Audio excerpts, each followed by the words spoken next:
Lines were drawn and lines were crossed. Yeah, we're talking about the politics and the divide with our family and friends. And this is Chick to Chick.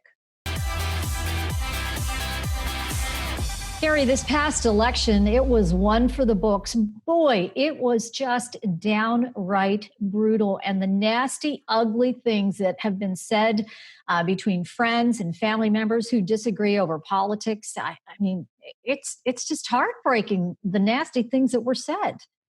It's tough. I mean, we thought 2016 was bad and 2020 was just with a vengeance. And it's been such a struggle to even want to have conversations with people. It's like tiptoeing around the room. And I am just feeling so depleted because I feel like we as a country have just been at each other. And it's enough already.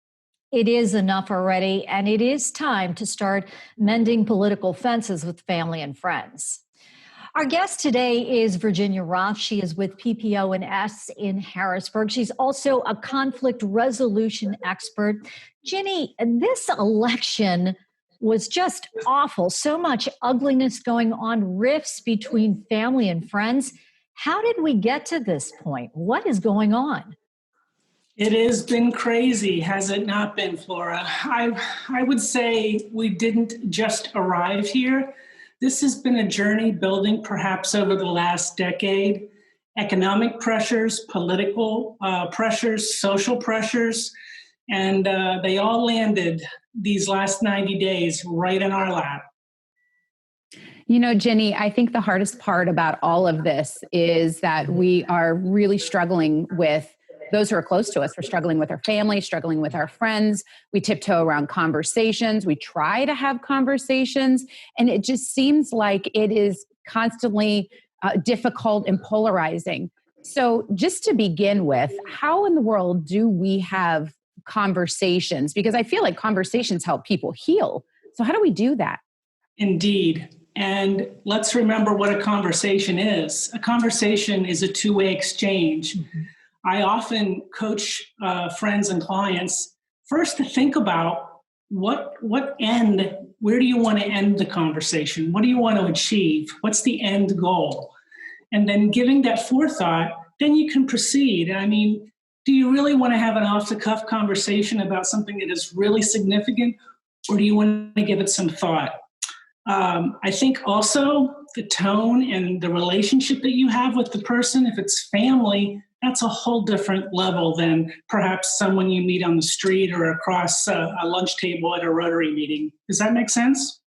Sure does. Yeah. It just is so, it's so disheartening, the level of ugliness that has come out. I mean, both of us have been in situations that we're dealing with either family members saying ugly, nasty things or friends saying ugly and nasty things. I just don't understand how it got to this point and how much of an influence does social media have with all of this as well?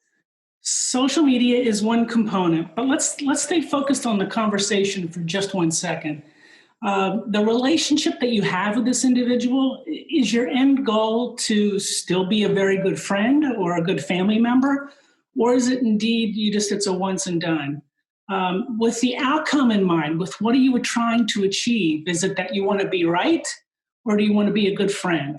I think all those things need to happen in your mind just as the conversation starts. I don't think many people actually win a conversation at this point in time. It's really more about how do you build a relationship. And as I start my comments, I wanted to point out that conversations that are really successful have us each participating as a really good listener. That's a great point. So here is where I stand. I have kiddos who aren't necessarily kiddos anymore. One is, graduated from college. I have two that are out in the world, and I have one that is still in college. And I want my kids to have passion behind their voice, and I really want them to want to have these conversations. I never want to quiet their thoughts. As a parent, I am actually struggling with how to have a conversation when I feel like at some point it turns what I feel is disrespectful. How do parents have these conversations without quieting their kids and vice versa?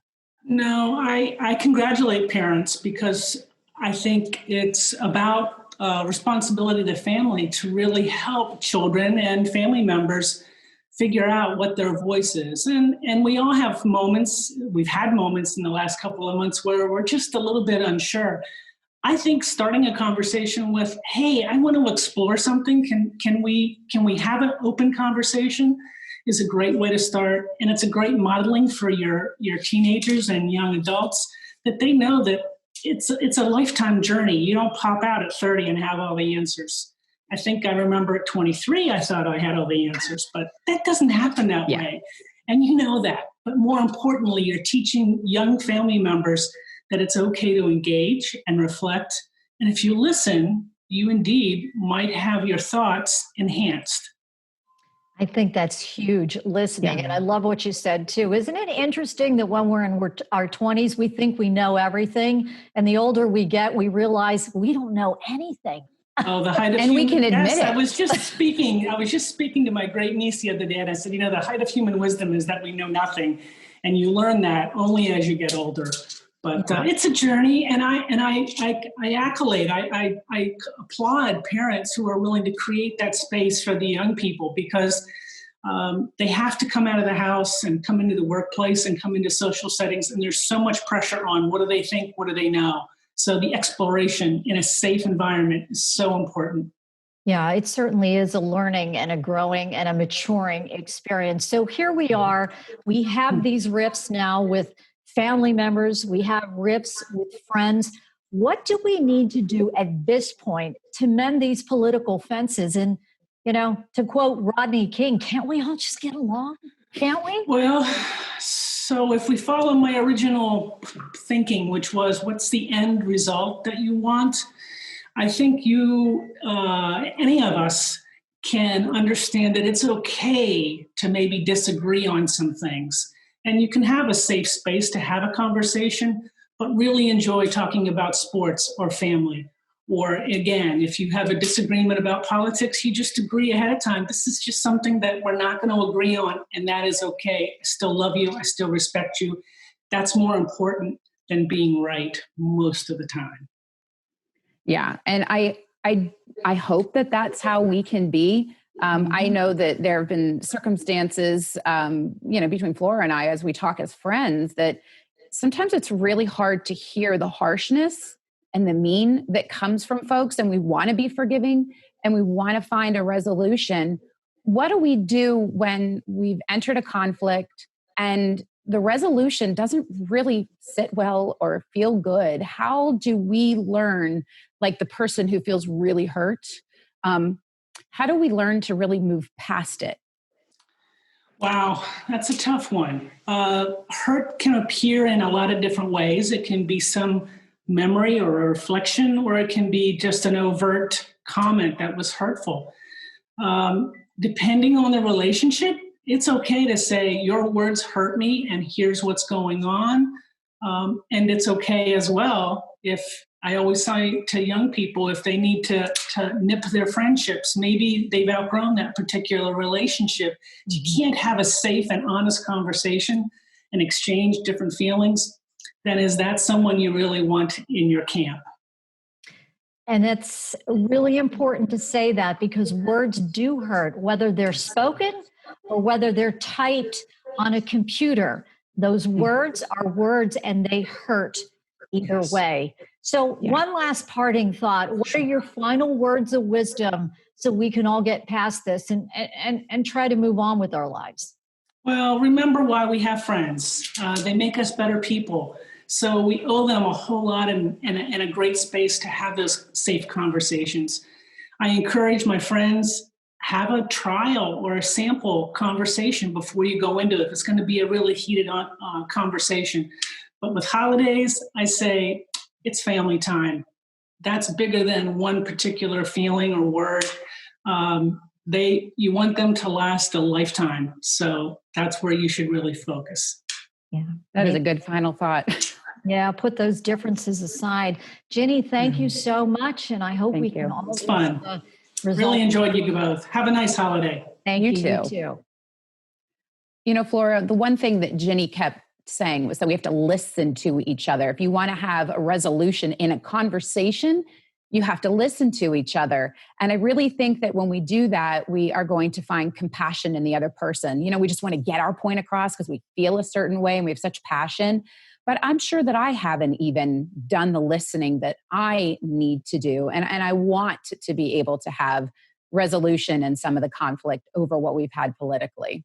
Yeah, and that's an important word, listen. And the other key word, respect. We need to respect each other. We can agree to disagree, just do it respectfully. I don't have to embrace your views and you don't have to embrace mine. But if we just respect each other, I think that goes a long way. And back to listening, we're so grateful that all of you have tuned in to listen to us. And we will be back next week to chirp about another topic.